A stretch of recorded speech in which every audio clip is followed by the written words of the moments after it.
Welcome to the Consultant's Way podcast, your go-to resource for all things professional services consulting. Brought to you by McMahon & Ransford, a strategy consulting firm with over 30 years of experience helping B2B organizations achieve sustainable growth, and the Consultant's Way, the leading comprehensive consultant development program. Hosted by Dean McMahon and Anthony Paluska, we share expert insights, firsthand experiences, and conversations with industry leaders on the topics that interest you most. The views and opinions expressed by guests on this podcast are their own and do not necessarily reflect the views or positions of their employer, company, or affiliated organizations. Welcome back to the Consultant's Way podcast. Anthony Paluska, Dean McMahon. Dean, how are you? Doing great. Thanks for asking. It's good times here in Houston. We've got good weather for a little while before the summer sets in. Oh, it is here. I don't know. I mean, I get it can get a lot worse, but it is being outside this weekend. It is certainly here. I'm excited about sharing this conversation today. It's a good old friend. So our guest today is Doug Long. Doug works at Guidehouse. He's a director on the consulting organization over there focused on healthcare innovation. He'll dive into a lot more detail about what that means when we kick it off. But when Doug and I were talking about this in advance, he said, hey, he's like, how well do you know me versus other people that you've had on the podcast? He's like, because it always sounds like you've got a good relationship, rapport. Like, it's like, a lot of these people. And I said, Doug, I think we can safely say that between Dean and I together, you are the person we know and have a personal relationship with more than anybody else. He's been a client. He's worked with us and for our organization for a long time, and was a partner in our firm. I mean, we go way back with Doug, and I hope that kind of comes across and his expertise comes across in this conversation. So excited to share that. We had to kind of keep ourselves from, we did once, but we had to keep ourselves from all the stories of the things that had gone on over the time. But what I like, Doug is a very cerebral, thoughtful guy. And what I like is the way he views the business. And I like that he's worked, and this will come across, but he's worked for Embedded. He's worked for Small Us. He's worked for Giant. And now he's with a very interesting firm that is very big, private equity backed, and a lot of different businesses put in it. So, and then they find themselves today in all the changes in PS, so in consulting. So it's a great conversation, and Doug is a warm, wonderful guy.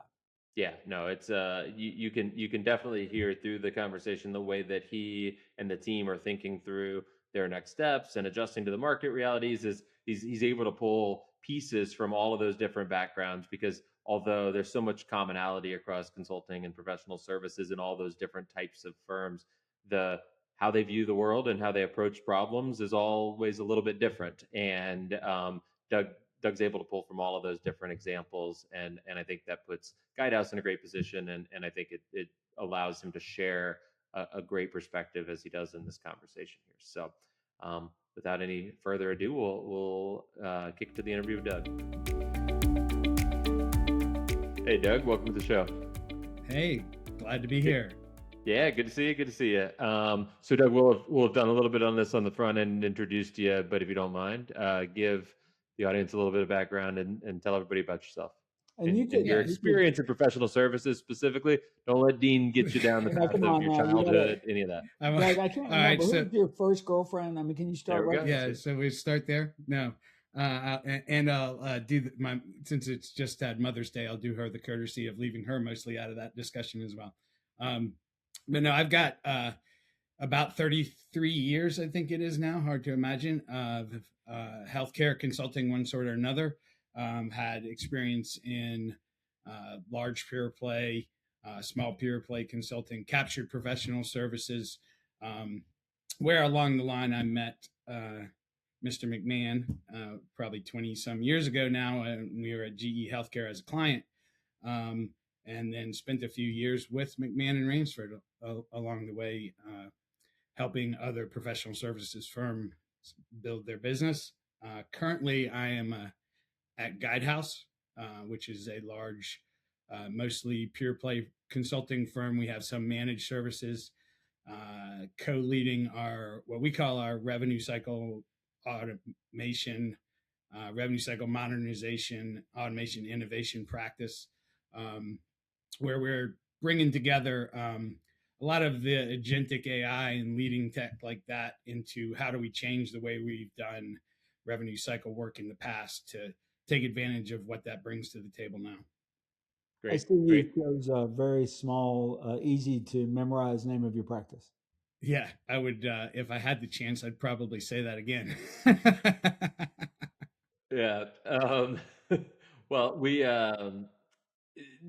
great. I mean, wealth of background from different types of organizations, and obviously we've got some experience working really closely together over the years. And so as we were having a conversation leading up to this on some of the big things that you're seeing changing within your practice, and then how you all are reacting to it, and some of the things that you're thinking about from that perspective, thought that would be a great conversation to bring to others, because your lens on how you view those and think about it brings all of that experience that you just alluded to into those day-to-day kind of conversations. So let's start maybe big picture, and then we'll dive into some of the details on that.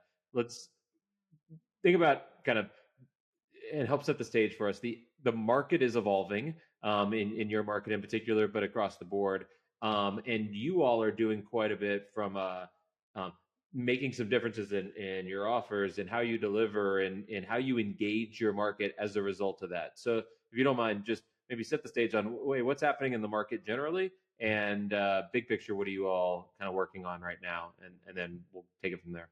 Yeah, I mean, obviously, like everybody else, AI and agentic automation, all of those topics are front and center. And actually came off a call today with a client, kind of going through the process of trying to understand what that means for them. But I think it's probably having impact across at least three major areas for us as a business. One is, how are we delivering work? How are we changing the nature of our offers and our engagement with clients? And then thirdly, that has some implications on the talent, the way we're recruiting, the way we leverage them, the way we would develop them in particular.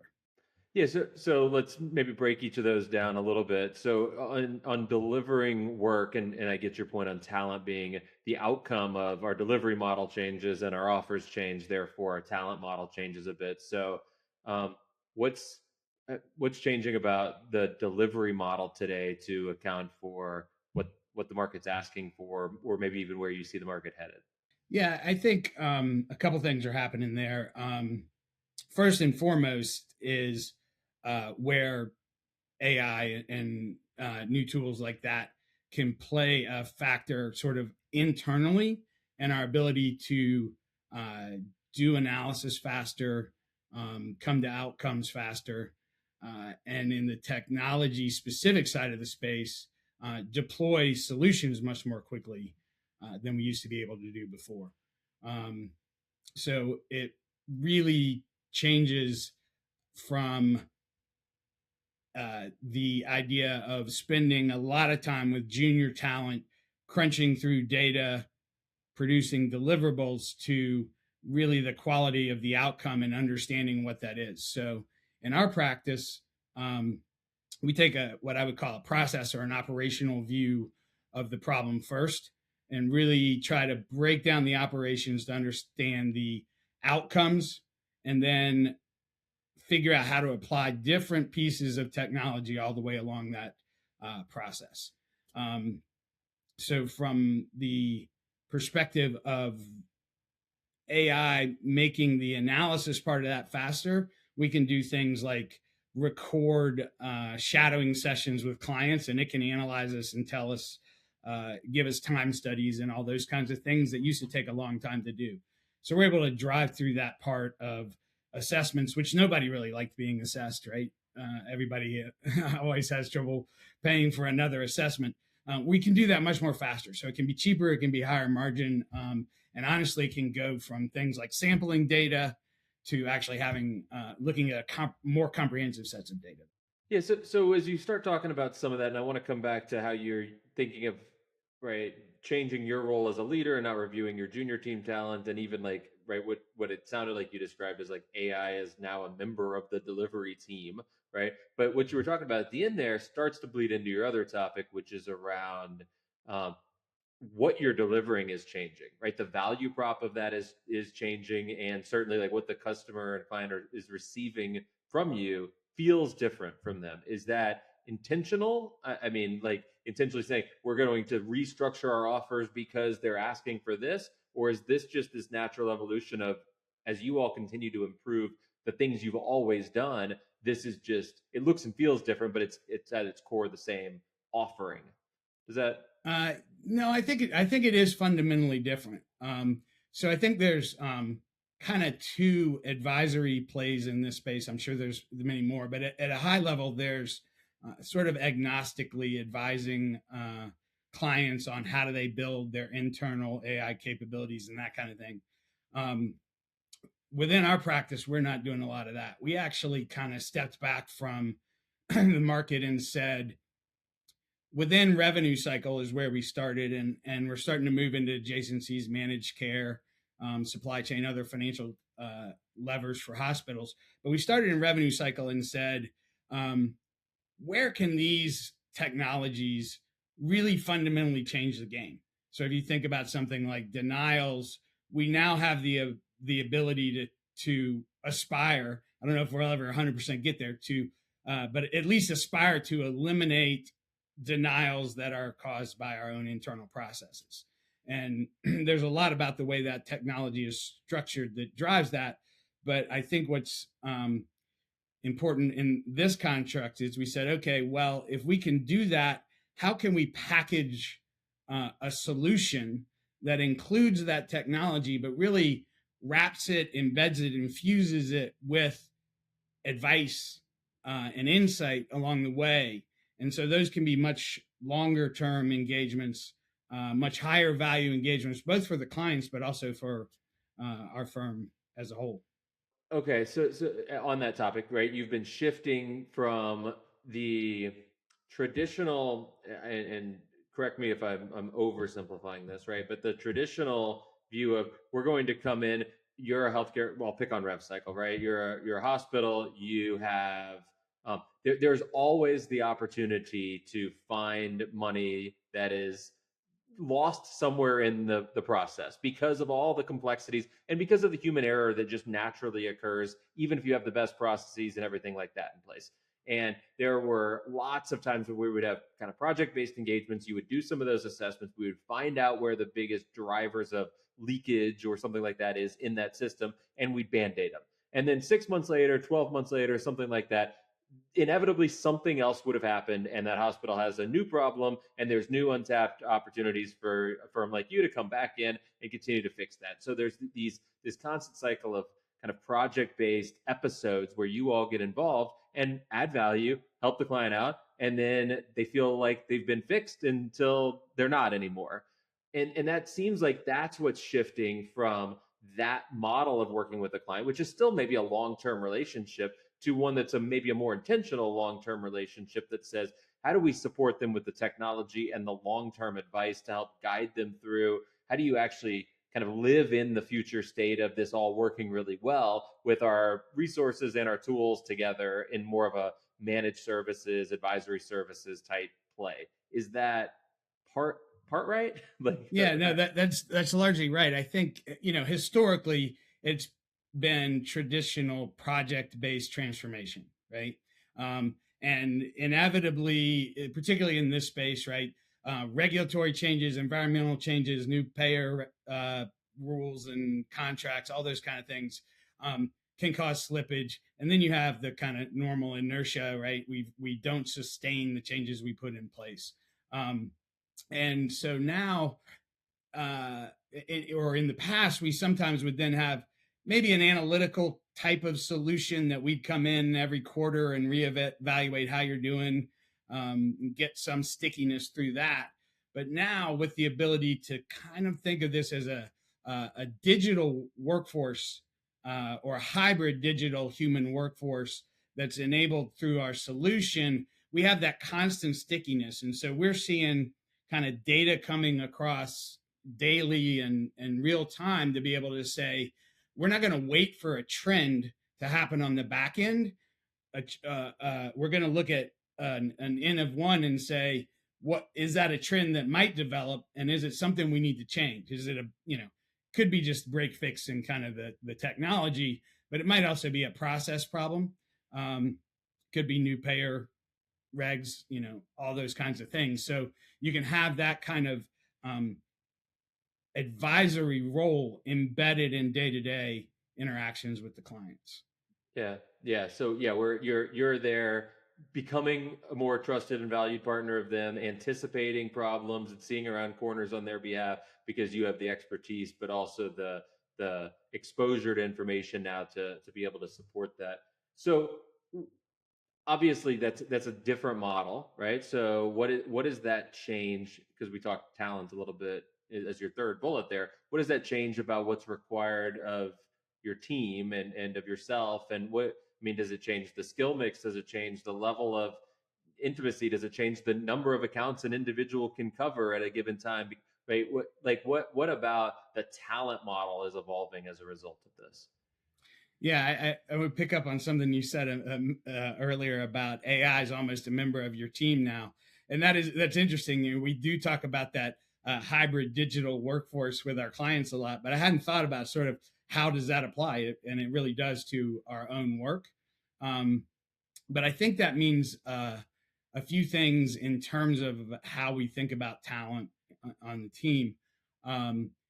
And it feels a little bit like everything's old is new again, sort of thinking in the sense that I think the industry has evolved really toward almost a hyper specialization model.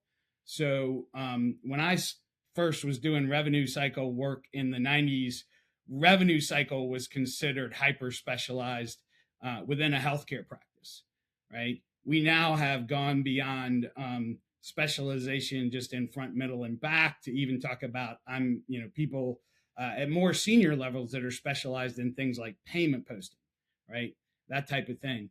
And in this world where you're really thinking more about an ecosystem, you have to really understand the ecosystem end to end, back kind of that old way where revenue cycle is your specialization, or more broadly, healthcare finance is your specialization. What other trends in healthcare are important to the team on the ground? Yeah, I see a lot of communication in the larger footprint firms that business knowledge, solving problems, client communication. Because no offense, we can use the AI tools to fill in gaps of current information on a technology or current information on a process. So, and I do think that's affecting the talent we bring in and who rises to the top. But it is much more like 3 or 4, generations ago, where we were really able to work on many problems and many different types of clients because our value was our ability to think and solve. And then as we over specialized, I think we lost a lot of that, and that's great because that's going to make better people 10, 15 years from now. I think so. And I think that's also one of the challenges, right? If you think 10 or 15 years from now, right? How do we do that deliberately? Because you hear a lot about the entry level workforce being decimated by AI as a possibility, right? It's not, I don't know that we're seeing that yet, but how do we take a consultant and develop them into people with enough domain knowledge and consulting expertise to be able to play the role that those of us that have been doing it for a while can play? If you don't bring junior people in and they learn the operations along the way and you mentor them through that process, you never get to the layer of insight and knowledge that the more experienced people now are saying, hey, you can't replace this, at least not yet, with AI. And so we've got to find a way to bring junior people kind of along that curve to backfill those later career positions. Yeah, and we see that as there's a multi-generational problem right now of, we historically, large firms kind of use the watch what I do, and kind of lead from the front, and then they'll see. But we have generations in between you and the junior people that didn't experience the way you did, and we kind of have bad coaches, or limited view coaches coaching other people. And you have been part of our organization, where we're the largest developer of Kansas. So clearly, we care a lot that these things can happen. But I think what you're talking about is just accepting the deliberate nature that we must find a way to do that. Whether you embrace somebody like us, but we can't just. It's not going to happen naturally, right? Yeah. Yeah. And a couple of stories kind of come to mind here. One, in terms of that, things you can't replace with AI. I was thinking about this earlier today, is when I was a manager at Deloitte, we had a new policy and process, procedure for how physicians were ordering services. And we went and met with the chief medical officer, somebody like that. And we handed him the document and said, okay, here was what we want to go over with you. He kind of gave it a quick scan, and he literally threw the piece of paper back and said, this is the most cockamamie idea that I've ever heard. And the two of us kind of looked at each other and said, okay, well, it's time to tap dance a little bit. And we kind of, backed up and just talked to him. And by the end of the hour, he was like, I love this idea. How can I champion this and help you get other physicians on board? And so that kind of, the soft skills or people skills, whatever component that can't be replaced by AI, that we have to find a way to build in the team. Yeah, and you've heard us say this over the years. I'm always sensitive to people calling it soft skills, because it's not the normal soft skills, right? It's not the way a corporation talks to everybody. It is a very specific set of skills to manage clients to success and to be in meetings like that. And that's a great example. That is not an abnormal meeting, right? Right. Not at all.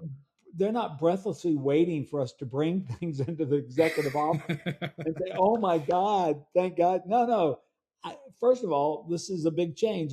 My people don't want to change. I got to take some risk to do anything, right? To do anything at all, I have to take risks. So now, help me understand why. What are my downs? All that stuff that's in the moment with clients is the difference between trusted advisor and being an implementer. Just somebody who does what they're told. And the second story that kind of jumps to mind for me as we're thinking about how do you teach that is, I remember when I had come from Deloitte to GE Healthcare, and one of our first McMahon and Ransford presentations coming back to us, right? At Deloitte, you learn a lot of these things through that mentor model, and it's kind of in the DNA. And I think you were presenting on how an offer works on a service chain and something to that effect. And I said, well, of course it works that way. Why do we have to talk about that? Doesn't everybody know that? Only, later to realize, as we got working through the folks that hadn't grown up in that environment, that there are a lot of things that we take for granted if you're in that environment, or if you come from a different environment that are completely foreign, that you do have to be deliberate and have a framework and a structure and a way to talk about it in order to then be able to drive that through the organization, particularly even as we look at the impact of specialization, even in the pure play consulting firms today.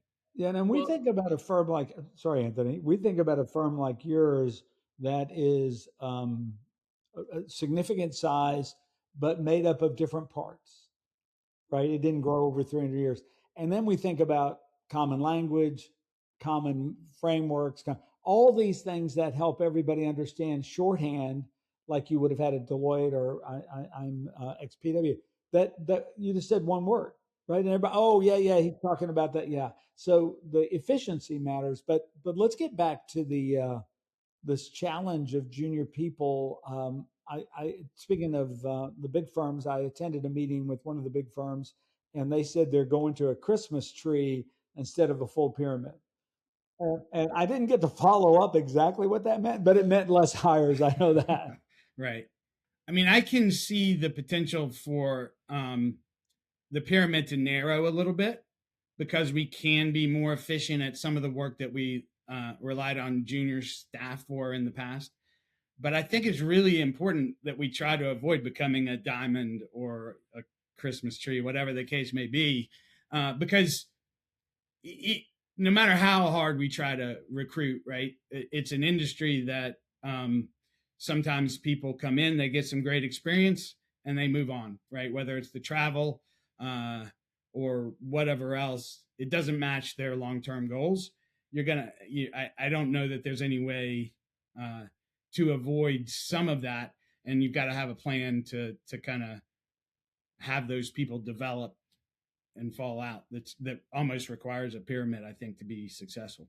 Yeah. What if anything are you all doing right now to help continue to support that, right? Because it's easy to fall into the trap and even the pressure from anybody else, right, in the organization that's looking for cost relief or margin relief or things like that to say, hey, why do we need so many people? Can we be more efficient with AI? Can we do that? Whatever the case is. But somebody like yourself and like others within your team, right? You've seen the value of that, of developing a junior employee and letting them grow up and know that it's a numbers game in some respects because they will leave. So we have to continue to replenish the well in order to make sure we have a sustainable business going forward. Have you had any of that tension or pressure, and or how are you viewing the overall hiring plan as a result of this? Yeah. We haven't had a whole lot of pressure, directly on that per se. But what I will say is, in the context where we were talking about, for instance, understanding the entire revenue cycle ecosystem, within our firm, that's a different model than most of the rest of our financial transformation practice. And so what we've seen recently is some of our folks that we've spent a lot of time with understanding, here's how the operations work. Here's how you do the consulting process, being able to fluidly move in and out in the ups and downs of staffing to other engagements that aren't directly in our rev cycle modernization space, but more traditional engagements. And they can step over and do the work alongside those teams as well. So it just says to me that the making of a good consultant, right, is what really matters for that. Yeah, it's you and I worked on something together, I don't know, 10 or so years ago that Did it involve a fire pit? No, I don't think we're going to talk about any of the fire I'm stories. still making payments on that. Yeah, I'm sorry, Dean. But touchy subject. Yeah. Sorry about that. We no, this was something work related, not extracurricular.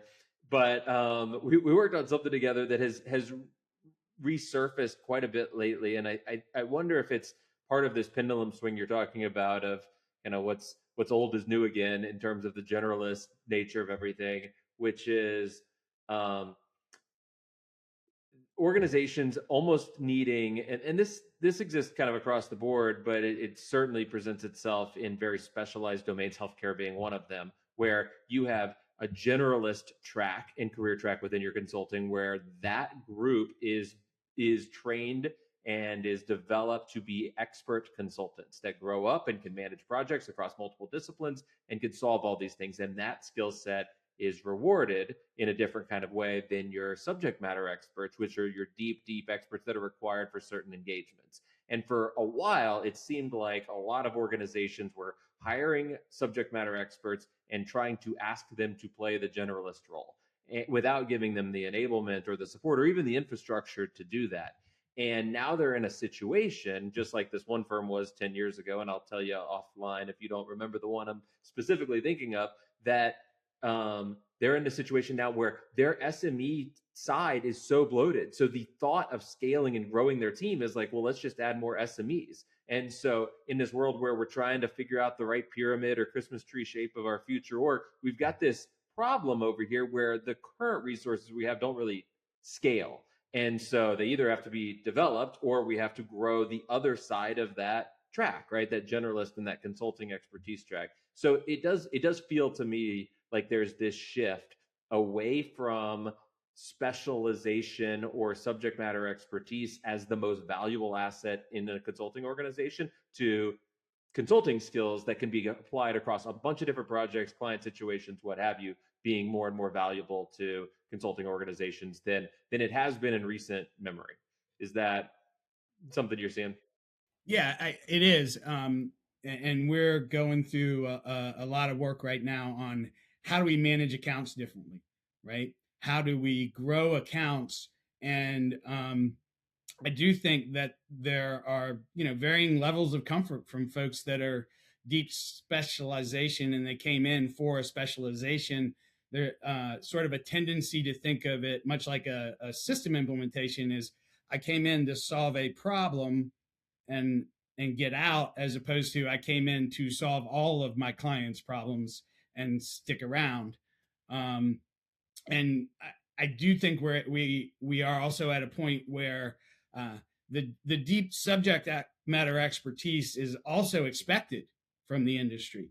So we got to find a way to kind of play the chess game of moving those pieces in and out as needed and reward both paths, right?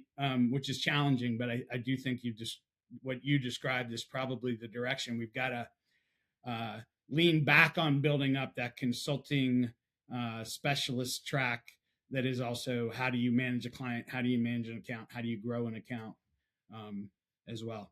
Yeah, yeah, yeah, it'll be interesting, right? How that shakes out, right? Especially what it's going to do is it's going to create a lot of opportunities for certain skills and people that are interested in that sort of thing, and it's going to create some pressure, some positive pressure on our specialists to develop more well-rounded consulting skills. So I think we come away from however long this phase is, where there's the reshuffling of skills that are most desired, or what the right skill mix for an overall team is, with a even bigger group of really enabled consultants that can play across multiple different areas. But it'll be a journey to get there a little bit.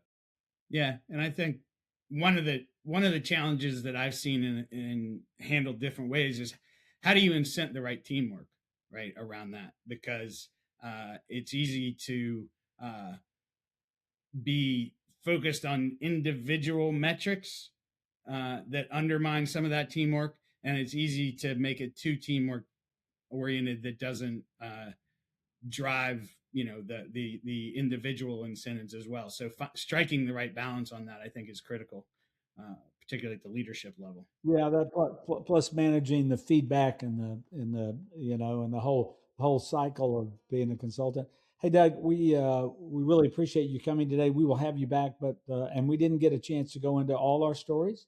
We did mention the only one of two fire stories, which we'll have to take both of those next time. But hey, leave us with, you do have, one reason we wanted to talk to you today was you do have a great wealth of real practical experience for the world today as a leader in big consulting practices. Leave us with a thought or two that you would want others coming up in their career to understand about today.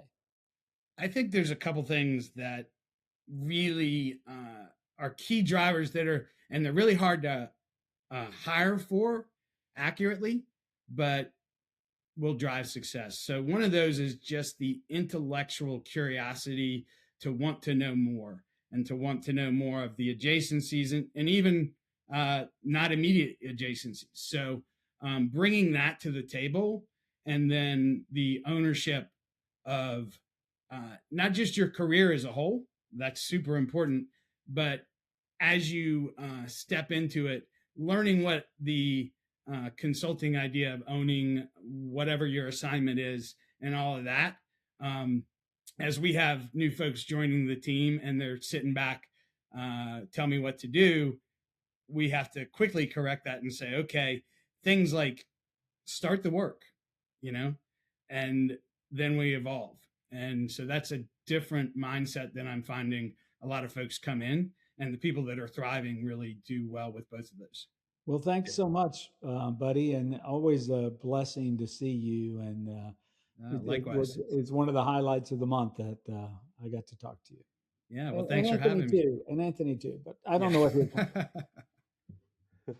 No, Doug, it was great. We appreciate all of it, and yeah, we'll certainly do this again, because there are lots of things that were left on the table in terms of not really work related stuff, but good, funny personal stories. Yeah, we have a host of those. And any excuse to put that on recorded record, that's, why wouldn't you want to do that? Why wouldn't we want that on the record, right? Officially out there in the world. Yeah, exactly. All right, take care. All right, thanks.